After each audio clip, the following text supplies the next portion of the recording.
Londo Ireng. Londo Ireng titik 2. Gibran mundur atau Prabowo dimundurkan? Menit ya, beberapa jam yang lalu lah ya. Angka itu lahir dari Ada seorang miris, saya nggak usah sebutkan namanya itu. Soekarno itu dia PMI kan. Misalnya kalau kita mau pindah ke taman ya cuma dapat 30. Kalau sekarang kayak kalau ke Jogja jadi tinggal pilih. Orangnya makin tertutup, makin mudah Ya, bersujudlah di kaki ibumu. Bismillahirrahmanirrahim. Assalamualaikum warahmatullahi wabarakatuh. Waalaikumsalam. Saya kedatangan profesor, guru besar yang lebih sering di Indonesia sekarang, yang lebih sering di luar Indonesia daripada Indonesia, Prof. Denny Indrayana. Makasih ya, Prof. Jadi lu Terima kasih datang ke undangannya. Jakarta, kapan sampai Jakarta? 2 mingguan yang lalu kali ya. Jadi jadwal di Melbourne sama di Jakarta lebih banyak di Melbourne. Tergantung kerjaan, bro. Jadi kan kantor di Jakarta, Melbourne, Sydney. Lawyering. Oke. Jadi kalau ada sidang di Australia, ke Australia. Kalau ada sidang di Indonesia, Indonesia. Tapi base camp sekarang Pekalongan. Karena nunggu mertua. Jadi kita memutuskan, sebenarnya 2 tahun yang lalu, memutuskan pindah ke Pekalongan. Oh gitu. Jadi beredar antara, itulah, wilayah-wilayah itu. Pekalongan batik tuh ya. Batik, Kota Santri. Ini komika juga ternyata. Sempat kita satu panggung ngerosting Zainal Arifin Mokhtar. Prof, tapi gini ya, lo kan sering nulis dan pedes tuh. Banyak masyarakat sipil bilang, ya Bang Denny sih enak. Nulis kenceng-kenceng, hidupnya di Melbourne. Kalau ada apa-apa, minimal agak-agak susah lah disusulinnya. Kalau kita kan dekat-dekat sini, itu motivasi dulu lah. Kenapa sih tuh kemudian nulis tuh kenceng-kenceng banget sih, terutama memberikan masukan kritis kepada pemerintah ya. Ya 10 hari terakhir lah ya. Setelah melihat situasi, rasanya selemah-lemah iman, diam, dalam hati aja itu dosa juga. Jadi ini harus agak naik sedikit pemahaman istihad kita nih ngeliat situasi. Jadi saya renung-renungkan, ya sebenarnya kita ini kan bisa nulis ya, bisa bicara, ya itulah. Karena menurut saya situasinya sudah relatif sampai pada tahap kita tidak bisa membiarkan. Apa situasi apa sih, Prof?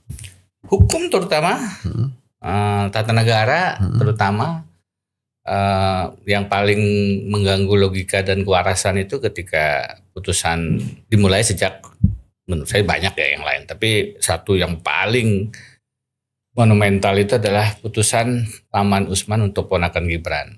Dari situ kemudian terus logika-logika kita tabola balik gitu.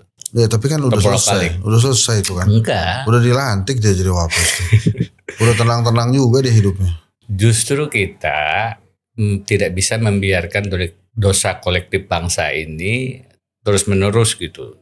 Hukum itu bukan hanya bicara putusan Mahkamah Konstitusi sudah dilantik jadi wakil presiden selesai, bukan. Hukum itu tidak senaif itu. Hukum itu ada kepastian memang, tapi ada keadilan dan kemanfaatan. Nah, pada tataran keadilan dan kemanfaatan itulah kita harus terus menyuarakan sikap kritis, nggak bisa. Tanpa ada urusan pribadi dengan Mas Gibran, tapi ini jabatan yang terlalu terhormat untuk diisi dengan orang yang kapasitas intelektual, integritas moralnya problematik gitu. Emang ada efek apa buat negara ini sejak Gibran akhirnya? Kalau buat gue, gara-gara Mas Gibran jadi wapres, ada 2 nih. Satu, nggak ada yang nggak mungkin di negara ini. Jadi kalaupun undang-undang bilang nggak bisa, nanti ujung-ujungnya kalau ada yang kerja juga bisa gitu. Yang kedua, ini jadi cita-cita, termasuk cita-cita gue ini jadi wapres. Sejak Mas Gibran jadi wapres tuh kayaknya reachable gitu. Buat semua orang tuh bisa gitu ya. Ya kan sisi positifnya itu ya. Ya. Jadi bisa jadi wapres tuh kayaknya nggak sulit-sulit amat. Iya. Tapi kan sisi negatifnya jadi banyak juga. Orang tidak melihat meritokrasi kan. Ya. Nah itu yang paling ngerusak menurut saya. Dan sebagai pembelajar hukum tata negara, konstitusi sudah diinjak-injak. Aturan konstitusi itu hukum dasar, sakral. Dalam artian harus dihormati, dijadikan fondasi bernegara. Tapi dalam tataran Gibran diobrak-abrik, dirusak dengan cawe-cawe. Jadi dengan segala hormat ini membalik pendekatan logis, pendekatan waras yang nggak bisa kita biarkan. Saya yang sedikit belajar tata negara ya harus menurut saya punya kewajiban untuk terus melakukan langkah-langkah advokasi, edukasi. Jangan-jangan juga Mas Gibran nggak paham tuh bahwa ada proses yang menjadikan dia wapres. Terlepas dari itu, bahwasanya beliau tidak paham ada proses itu, ada proses di mana seorang yang dewasa bisa menentukan pilihannya sendiri. Dan kalau beliau kemudian merasa mampu, menurut saya agak problematik begitu. Karena mungkin levelnya bukan tahap itu. Bahkan dengan segala hormat, ketika menjadi wali kota Solo pun kan ada banyak informasi bagaimana cawe-cawe Pak Jokowi. Bisa ditanya ke teman-teman PDI Perjuangan lah tentang itu. Sehingga ya walaupun beliau tidak paham pada titik Mas Gibran mau maju atau tidak, menurut saya beliau punya otonom sebagai orang yang dewasa untuk mengatakan yes or no gitu. Pada tataran beliau mengatakan iya dan akhirnya sekarang terpilih, dia punya andil juga sedikit banyak untuk membawa bangsa ini ke arah yang menurut saya keliru gitu. Karena tadi udah nyerempet-nyerempet ke partai politik, di Demokrat masih. Gue langsung to the point aja. Harus. Demokrat masih. Saya ini masuk Demokrat pada saat caleg kemarin. Ya. Jadi berkali-kali Pak SBY itu minta tuh. Terus bisa nggak caleg-caleg. Pilkada 2019-2020 dicalonkan oleh partai pendukungnya tuh Gerindra, Demokrat, P3. Tapi sebagai pengurus nggak masuk di mana-mana. Jadi lebih kader lepas lah. Itu wajar lah kalau orang kemudian berpikir ini ada Demokrat di balik ini. Saya cuma bisa katakan tidak ada satu titik koma ini komunikasi dengan ya sebutlah Pak SBY, AHY, nggak ada. Saya termasuk orang yang bicara, nulis itu nggak pernah bisa diarahkan gitu. Iya, tapi agak sulit orang percayanya tuh. Lu gimana tuh kalau dituduh-tuduh begitu tuh, Prof? Ya sudah. Wah, lu nih bergerak ngekritis Gibran buat AHY gitu misalnya. Gak apa-apa. Itu kebebasan orang. Sebagaimana saya bisa bebas bicara, respon dari orang juga kan kita tidak bisa atur. Tapi logik pikirnya silahkan dieksaminasi lah. Silahkan dinilai. Kalau saya berangkat dari memang menurut pandangan saya atau menurut pendapat saya kata Panji. Ya ini memang harus menurut keyakinan saya. Ini memang satu hal yang perlu dilawan lah. Kenapa sih? Apa sih efeknya Gibran? Kan gini loh. Gue sih ngeliatnya ya prosesnya nggak oke. Terus kemudian selama dia jadi wapres juga menurut gue nggak oke. Tapi ya dia udah dipilih gitu. Sehingga ya we just have to wait sampai 2029 bukan? Atau gimana, lo ada catatan apa? Ya kalau di dalam lagi-lagi Undang-Undang Dasar Konstitusi ya. Itu kan pasal 8 ngatur presiden, wakil presiden itu kosong kalau mangkat, berhenti, diberhentikan atau tidak lagi bisa melaksanakan kewajiban. Nah, kalau diberhentikan itu kan ada aturannya, 1 pengkhianatan terhadap negara, 2 penyuapan, kejahatan tingkat tinggi lainnya, misdemeanor, korupsi, sama tidak lagi memenuhi syarat. Banyak sekali informasi yang tentu perlu diverifikasi dan bisa kita lakukan kalau mau. Ini bukan masalah apakah tidak mampu, ini kadang-kadang tidak mau kita, bukan unable tapi unwilling. Misalnya begini, ambil contoh masalah korupsi, dugaan korupsi, itu kan ada laporan teman Ubaidillah Badrun untuk KPK tuh terkait dana investasi yang masuk ke ya. Tapi kalau kita baca laporannya tuh detail tuh, dan bahwasannya ada bau amis di situ clear menurut saya. Ada apa, jadi ada dana masuk? Ada dana investasi masuk lah melalui Mas Gibran dan selama Kaisang. Selama mereka sebagai anak presiden. Jadi ada yang bilang ini gratifikasi, ada yang bilang ini trading by influence bapaknya, dan banyak hal lain. Kalau kita bicara faktor Fufafa, faktor dugaan-dugaan tindak pidana terkait dengan kejahatan 33 itu 5 tahun. 5 tahun itu macam-macam. Misalnya yang 5 tahun ke atas itu biasanya terkait dengan narkoba dan seterusnya. Nah ini kan semua nggak bisa dibiarkan tanpa verifikasi. Pasti harus ada proses hukumnya. Poin saya adalah dari sisi hukum ini memungkinkan. Biasanya dari sisi politik yang sulit. Jadi bahwasanya beliau sudah dilantik, yes. Tapi kalau kita membiarkan jabatan sepenting wakil presiden, yang itu artinya adalah the next presiden, kalau presidennya ada apa-apa, ya kita ikut membawa bangsa ini ke arah yang bisa masuk jurang. Dampaknya apa sih sebenarnya? Tadi lo bilang masuk jurang, tapi secara konkret di masyarakat sipil tuh apa sih masalahnya? Kan ya dia cuma wakil gitu, kalau nggak dikasih kerjaan sama Pak Prabowo kan juga nggak dapat apa-apa, dia nggak bisa apa-apa juga gitu. Walaupun kalau dia tiba-tiba mundur ya bagus juga sih, mungkin kalau dia mundur terus dolar lebih kuat lagi gitu kan, mungkin aja kejadian gitu kali ya. Tapi dampak konkretnya tuh apa sampai lu menggarisbawahi Gibran Wapres ini, Mas Gibran ini mesti mundur? Pertama dampak tadi psikologis tadi. Oke. Ya bahwa ya lu nggak perlu punya integritas. Kalau ini Rocky yang bilang nih, ada 3 untuk jadi pimpinan nasional itu. 1 integritas moral, 2 kapasitas intelektual, yang ketiga baru elektoral. Nah Mas Gibran ini 1 dan 2 ya bisa kita diskusikan lah. Yang ketiga elektoral barangkali. Ini pun kerja-kerja buzzer, kerja-kerja menurut saya bukan kerja-kerja real, faktual gitu. Itu tadi itu merusak betul tataran meritokrasi. Yang kedua ya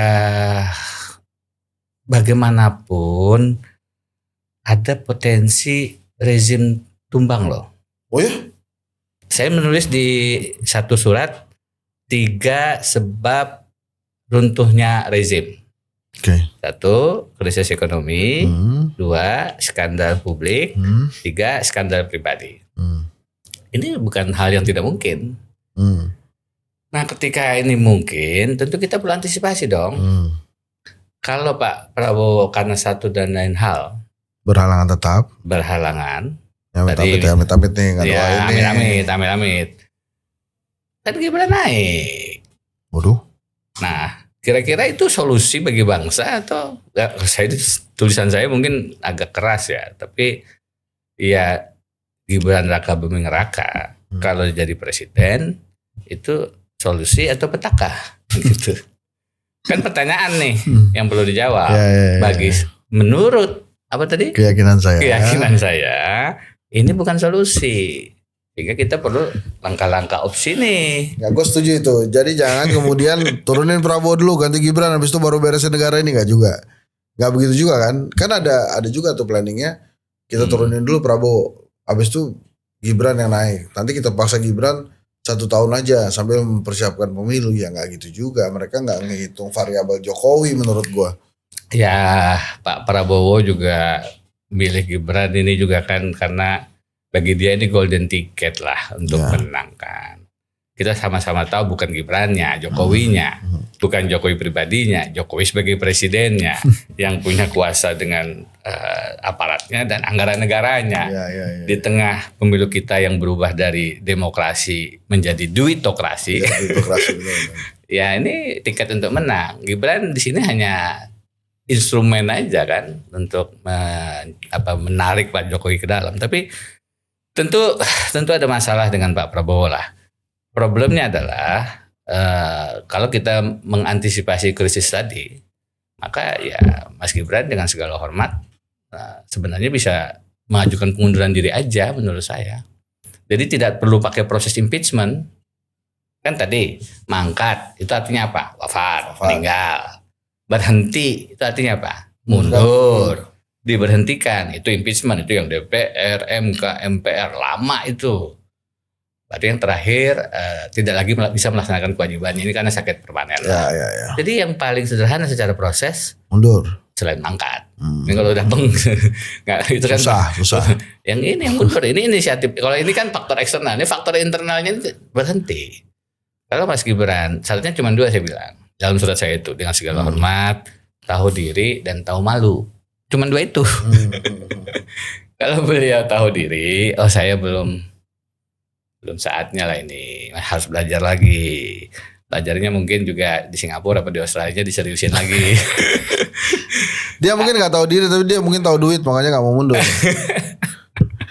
Kalau beliau kemudian tiba-tiba merenung, iya ya, saya nanti kalau jadi presiden gimana pula, ini pusing kan, main-main dengan boneka-boneka apa gitu. Apa itu yang di kantor dia yang di Solo yang diberes-beresin tuh? Iyalah itulah. Itulah pokoknya namanya pun kita nggak ngerti. Ya nggak tahu kalau beliau tiba-tiba sadar, siapa tahu. Jadi lo akan melakukan apa sampai beliau kemudian akhirnya sadar untuk mundur meninggalkan Pak Prabowo? Saya terus berusaha untuk tadi tidak selama-lama iman pada level lisan dan tulisan lah, nulis, kemudian datang ke podcast Mas Hensat, ya kan. Siapa tahu sampai ke Mas Gibran. Mungkin caranya jangan dilihat kata ayah saya almarhum. Kalau mengkritik, perhatikan caranya. Nah, cara saya barangkali perlu diperbaiki lah. Tapi kalau dikritik, perhatikan isinya. Cara nggak terlalu. Kalau saya waktu wamen tuh banyak yang kritik kan, kata saya. Jangan lihat caranya, perhatikan isinya. Iya. Nah, mudah-mudahan Mas Gibran, mungkin cara saya tidak terlalu pas, kata-katanya mungkin juga. Kalau kata orang Jawa mungkin, ini kok ngono yang ngono tapi ojo ngono, kira-kira gitu lah ya. Ya mohon maaf, tapi mohon diperhatikan isinya. Ini berangkat justru pada sayang pada Mas Gibran. Ini kan kadang-kadang kita ini mengkritik musuh. Iya. Londo irang. Ini apa lagi maksudnya londo irang? Lah, ini kalau kita menyampaikan pikiran yang berbeda, kita langsung dicap antek asing lah, antek asing lah. Periksa Dirjen Pajak loh. Itu lagi yang dipanggil. Oh iya. Jadi ya mudah-mudahan apa yang saya sampaikan dilihat isinya, coba direnungkan. Kita sama-sama cinta Republik lah. Gak pernah ketemu Pak Jokowi gak? Setahun 2 tahun ini. Kapan terakhir ketemu Pak Jokowi? Hampir gak pernah sih memang. Gitu ya? Gak pernah saya. Gak punya akses juga. Nah ini tadinya saya mau nanya, sebetulnya beda signifikannya antara pemerintahan Prabowo dengan Jokowi itu apa? Prabowo dan Jokowi. Waduh, kita nggak pernah ada di dua-duanya. Jadi kita menganalisis dari luar aja ya. Relatif hampir sama ya. Hampir sama. Artinya hampir sama tuh cenderung menabrak-nabrak aturan konstitusi, kemudian juga korupsinya juga. Hari ini saya nulis tuh, saya bilang pemberantasan korupsi itu akan kehilangan legitimasi ketika narasi tidak ada langkah aksi, sehingga kemudian yang terjadi inkonsistensi. Enggak, gue pengen. Jadi memang agak problematik kalau di tataran aksi anti korupsi dua-duanya. Tapi kalau persamaannya ya mungkin ketemu di Gibran lah ya. Ya nih, Prof, salah satu poin pentingnya adalah kenapa kita perlu semangat mendorong Gibran berhenti. Nah, kenapa lo sampai mesti cari temen supaya bareng-bareng kita mendorong Gibran berhenti? Tadi sudah kita putar-putar itu jawabannya. Nggak, tapi gue mau yang lebih singkat nih. Kira-kira kenapa sih kemudian lu sampai mengatakan bahwa ayo yuk kita, ini kan kasarnya begini, ayo kita mesti turunin Gibran nih. Saya udah bilang tadi, jabatan wakil presiden itu terlalu penting. Dia itu adalah kan iya. Itu kan siapa yang kata gua. Kalau saya ke kampus-kampus tuh. itu lihat itu gambar yang Gibran kira-kira gimana pada ketawa itu bukan ketawa bangga, ketawa yang ya sedih gitu. Gue paham. Makanya dari itu ini kan jabatan terhormat ini sekarang kita jadikan sebegitu nistanya jadinya kan sayang gitu. Jangan sampai kita kemudian nganggap nggak penting nih Wapres. Lah itu menurut saya paling mengganggu di luar tadi logika konstitusi apa anak haram segala macamnya itu. Ya kenapa? Gue sih paham. Cuma kan I have to pretend. I know. Supaya orang-orang ini maksudnya apa sih Denny Indrayana nih? Karena begitu lo kerap berbicara, dia lagi bekerja untuk AHY. Ya. Padahal tadi lo udah konfirmasi nggak ada tuh komunikasi dengan AHY. Sama sekali nggak ada. Sekali nggak ada. Tidak hanya AHY, satu orang Demokrat pun saya nggak ada komunikasi. Tapi not even one. Kita berandai-andai ini. Menurut Prof. Denny Indrayana, Pak Prabowo tuh bakal setuju gak kalau Gibran mundur? Hati kecilnya setuju. Oh gitu? Berani apa enggak? Gitu ya? Ya kalau hati kecilnya kan sudah kelihatan. Dengan mendudukan Mas Gibran di posisi Menko rapat kabinet kemarin. Iya. Itu melanggar konstitusi tuh. Oh iya? Nggak boleh. Secara protokoler itu harus di samping beliau. Oh. Karena memang lembaga presiden itu berdua begini. Jadi tidak pernah itu duduk wakil presiden di bawah dan apalagi sejajar Menko itu. Itu pelanggaran protokoler konstitusional. Wakil presiden bisa dipecat gak? Bisa dong. Yang mecat siapa? Tadi pecat dalam artian apa dulu nih? Kalau pecat dalam artian sunatullah mangkat, pecat dalam artian mundur berhenti, pecat dalam artian diberhentikan. Tadi DPR, MPR, MK. Jadi kalau nggak gini maksud gua. Oke. Misalnya nih besok ada demonstrasi. Misalnya nih, terus ada spanduk gede. Ya. Ganti Gibran. Itu secara undang-undang diperbolehkan nggak? Boleh. Tapi kan dia itu kan satu paket. Gibran boleh. Gibran doang. Ya bisa. Tadi berhentinya bisa lewat proses mundur, bisa lewat proses impeachment, ya kan? Kalau proses impeachment, tinggal cari yang mana nih kasusnya. Karena banyak nih tadi kita udah jelasin. DPR. Kalau Prabowo mau, ya semua koalisi dia. PDIP akan ada di depan. Bagi dia, ini londak ireng terhadap banteng bermoncong putih. Ya. Gibran bin Jokowi ini. Ya. Jadi DPR akan solid. Ya kan? Partai-partai ini sebenarnya apakah juga membayangkan Gibran itu layak? Enggak juga. MK nggak sulit. Secara ideal mereka juga sebenarnya kemarin di obok-obok hilang di bawah Mahkamah Konstitusi dalam putusan 90. Itu yang namanya Prof. Saldi dan kawan-kawan itu kan keras sekali tuh perlawanannya. MPR sama saja. Jadi kalau konsolidasi politik Pak Prabowo jalan, ini reachable, ini possible. Masalahnya adalah yang beliau hitung bagaimana dengan kekuatan Pak Jokowi kan? Ya. Nah, ini kan yang akan beliau kalkulasi politiknya. Ya, kalau matematis yuridisnya mungkin. Tapi dia jago loh Pak Jokowi itu ngitung-ngitung begitu tuh. Mungkin dia akan tempatkan pasukannya di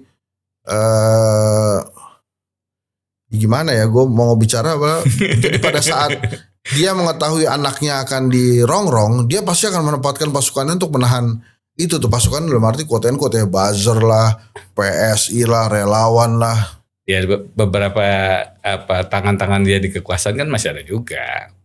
Ya kan. Jadi kalau tentara kemana, kalau polisi kemana, ya kan? Jadi memang hitungan-hitungan itu pasti akan dilihat oleh Pak Prabowo. Tapi ya saya terus mendorong ini karena akal sehat mestinya sepakat bahwa kita butuh wakil presiden yang lebih punya kapasitas dan integritas lah. Kita kan sebetulnya dipilihin ya, kita kan nggak milih gitu. Partai menyediakan inilah presiden dan wakil lalu pilih deh. Itu kan kita nggak pernah milih, sehingga membuat pada saat kegalauan-galauan itu terjadi kita jadi kesel sendiri gitu. Kalau gerakan ini konsisten dilakukan dari hari ini, membutuhkan waktu lama akan membutuhkan waktu berapa lama untuk menjatuhkan Gibran? Sebenarnya kata kuncinya dari Pak Prabowo sih. Kalau mau lama ya lewat proses impeachment tadi, pemberhentian, diberhentikan. Kalau mau sebentar lewat proses berhenti, mundur. Tapi kan presiden nggak mungkin akan wakilan untuk mundur kan? Ya diajak ngobrol di belakang, lu mundur aja deh. Ya benar kenapa-napa ya. Iyalah. Jadi saya ulang nih pertanyaannya nih Prof. Berapa lama waktu yang dibutuhkan untuk menurunkan seorang Gibran? Kalau proses berhentinya mundur nggak lama. Tinggal diyakinkan aja. Dan tadi Gibrannya secara internal dia tahu diri dan tahu malu itu nggak lama. Hari ini dia dengar ini, terus dia merenung di kamarnya, besok dia bisa mundur. Atau bahkan hari ini pun dia bisa mundur. Kalau tiba-tiba sadar. Nggak mungkin. Nah, iya artinya kan kalau itu ditanya berapa lama. Tapi kalau proses melalui impeachment itu ada hitungannya. Di DPR ada proses hak angket, di MK 90 hari, ya kan. Setelah itu MPR. Jadi memang agak lama. Saya bilang kalau bisa sebelum 20 Oktober. Kalau 90 hari masih mungkin lah. 20 Tapi Oktober itu kan tuh momentum 2 tahun 2 Pak tahun. Prabowo ya. Kalau Pak Prabowo betul-betul ingin membawa arah bangsa ini, pertanyaannya bukan 2 periode. Pertanyaannya kalau nggak berhasil ya 2 tahun aja. Jadi ini tubi buat Pak Presiden. Saya nulis terakhir Rondo Ireng titik 2 Gibran mundur atau Prabowo dimundurkan. Itu kalau Prabowo dimundurin, Gibran ikut mundur gak? Enggak lah. Oh katanya kan ada yang bilang satu paket. Ya itu logika yang ingin dua-duanya mundur karena nggak mau kalau Prabowo mundur Gibran naik. Sehingga logikanya kemudian ini satu paket. Ya. Emang mungkin. ada kemungkinan kalau Prabowo mundur Gibran naik? Secara konstitusi sebagaimana pada saat Pak Harto mundur Pak Habibie naik, itu faktual dan konstitusional. Karena itu menjawab pertanyaan yang ente ulang-ulang tadi, itu juga menjadi pendorong saya untuk ya Gibran dulu. Karena kalau Prabowo mundur Gibran naik sama aja nih masalah. Iya, kenapa gua keluar dari mulut mulai dari mulut anti Rondo Ireng masuk ke mulut buaya kita. Iya, kenapa gua kemudian muter-muter karena gua belum dapet nih esensinya. Orang-orang kan pasti ya dari dulu lah turunkan Soeharto, nggak ada turunkan B.J. Habibie kan. Nah ini sekarang lo kan teriaknya turunkan Gibran. Secara konstitusi sudah jelas dia dari awal tidak boleh, jangankan menjadi wakil presiden, calon wakil presiden nggak boleh. Tapi kan udah boleh, udah lewat. Bolehnya menurut putusan MK yang secara faktual disebut melanggar etika berat oleh Majelis Kehormatan Mahkamah Konstitusi. Terus gimana kita nih? Ini kan ibarat tangan Maradona gaulin ke Inggris. Ya bukan Tuhan. Iya udah juara dunia dia, tapi nggak boleh dong, harusnya nggak juara kan gitu. Nah, jadi ya apalagi ada VAR kan sekarang. Dulu waktu itu nggak ada VAR. Kita ada VAR nih. Jadi harusnya dengan VAR kita bisa bilang batal itu gol. Nggak jadi juara dunia itu. Ini Gibran tuh mau kita VAR-kan gitu loh. Masa nggak bisa? Dulu nggak ada. Sekarang sedemikian terang benderang golnya dengan tangan. Dulu nggak ada VAR. Terus udah nyiapin pengganti belum kalau Gibran jatuh? Itu jangan ditanya ke saya. Nanti saya didorong-dorong lagi ke ayo lagi nih bareng-bareng. Iya. Masih kan mudah kalau didorongnya ke arah sana. Jadi kalau wakil presiden itu kosong, konstitusi mengatakan presiden punya waktu kalau tidak salah 60 hari untuk mengajukan 2 nama ke MPR. Jadi presiden mengusulkan nama, MPR kemudian memilih. Gitu. Paling tidak kita punya wakil presiden yang lebih punya wibawa lah. Ya kalau itu ya lah gue setuju. Misalnya, aduh ini gue jadi Gibran nih. Gue dengerin Prof Denny nih. Ini kok begini banget nih nyerang saya. Saya pengen ketemu Terus ditanya sama saya jadi Gibran nih. Kenapa sih Prof? Anda gak suka banget sama saya disuruh-suruh mundur. Padahal kan ini hak semua warga negara. Nah lu jawabnya apa lagi tuh? Iya pertama Mas Gibran saya nggak ada dendam atau persoalan pribadi. Ini persoalan menurut saya negeri mesti kita pikirin sama-sama bareng-bareng. Mas Gibran memang agak sulit kalau jawabannya kemudian iya. Mas Gibran merasa layak menjadi wakil presiden. Iya saya layak, sulit dah itu. berarti udah memang nggak bisa kita apa-apain tuh barang. Kalau dia sendiri merasa layak, kita nggak bisa. Ya harusnya harus dimundurin sih kalau begitu. Iya kan? Kan berarti, jawabannya harusnya kalau sadar belum sih. Mundurlah Bang. Berarti lo akan berkolaborasi dengan Pak Prabowo atau dengan penguasa lain untuk menjatuhkan Gibran? Saya nggak berkolaborasi dengan politik dulu lah. Saya sekarang berkolaborasi dengan diri sendiri aja. Nulis dulu lah. Ini nulis saja sudah kolaborasinya kemana-mana kan orang itu, silahkan. Tapi kesadaran saya, logika saya ini memang harus dilawan, gitu aja. Ini dia dengan segala risikonya loh. Oh iya. Ini bukan nggak ada risiko. Saya tulis di surat yang lain. Biasanya kalau ada sikap-sikap kritis begini, modusnya 3 tuh. Dibeli. Ini yang paling efektif nih. Paling banyak jatuh korban kemudian dikasih menteri lah, dikasih komisaris lah. Dikriminalisasi. Saya udah berkali-kali. Kalau lagi nulis begini tiba-tiba ada kasus gitu. Yang ketiga yang paling jahat nih, dihabisi. Kita masih punya utang nyawa kepada almarhum Munir. Kita masih punya utang mata ke Mas Novel, Mas Andri Yunus. Ini paling jahat nih negara nih. Jadi ngomong begini kita sambil ketawa-ketawa ngadepin sensat. Tapi di belakang kita udah mulai di ente nih resikonya ente paham gak? Gitu ngadepin. Bismillah lah. Takut kalau saya ngutip Mas Novel nih. Takut tidak memperpanjang umur, berani tidak memperpendek umur. Ya sudahlah, bismillah aja. Berlindung pada Allah Ta'ala. Kalau gue gak salah ya, kalau kata guru gue, Gibran jadi wapres juga sudah atas restu Tuhan Yang Maha Esa. Kira-kira kalau dimundurkan juga lebih restu lagi tuh Allah Ta'ala. Kita lihat lagi nanti. Itu dia Prof. Denny Indrayana jauh-jauh dari Melbourne mengutarakan bahwa sebaiknya Wapres Gibran mundur. Sebelum kita akhiri, saya ada satu pertanyaan. Kalau Gibran mundur, akankah ekonomi Indonesia, pelaksanaan hukum di Indonesia, komunikasi pemerintah ke rakyatnya akan lebih baik? Jawaban seriusnya insya Allah lebih baik. Kalau Presiden nunjuk 2 calonnya, nyari yang lebih baik dari Mas Gibran kayaknya lebih mudah deh. Iya lagi. Kamu jangan ketawa. Kamu setuju lagi? Harus orang Solo juga enggak? Terima kasih Prof. Semoga kita ketemu lagi. Cek tuh Telo tuh. Intel Solo marah-marah dia. Banyak yang percaya lagi Den katanya. Aduh, ampun. Telo. Intel Solo.